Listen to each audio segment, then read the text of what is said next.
Welcome friends. In this video, we will utilize concept of display properties. The display properties specify how an element is displayed and the visibility properties specify if an element should be visible or hidden. Hiding an element can be done by setting the display property to none or the visibility property to hidden. However, notice that these two methods produce the different results. Visibility is equal to hidden hides an element, but it will still take up the same space as before. The element will be hidden but still affect the layout.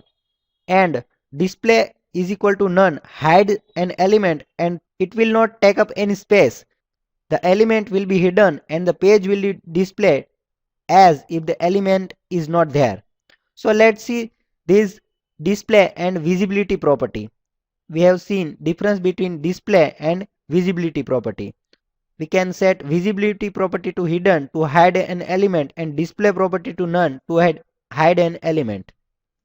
So let's first hide the element h2 using the visibility property to hidden, and let's run.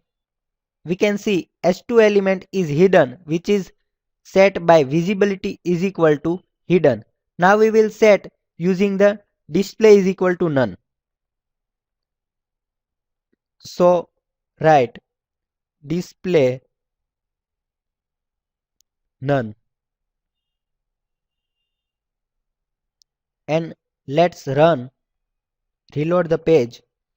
We can see the h2 element is still hidden, but the space which take up by the h2 is not take up when we set display is equal to none. So this is the way we can hide the element and show the element by setting display and visibility property. If you want to display the element, then we can set display hidden.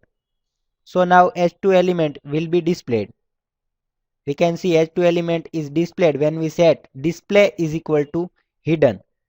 So this is the way we can set display and visibility property to hide and display the element. Thank you.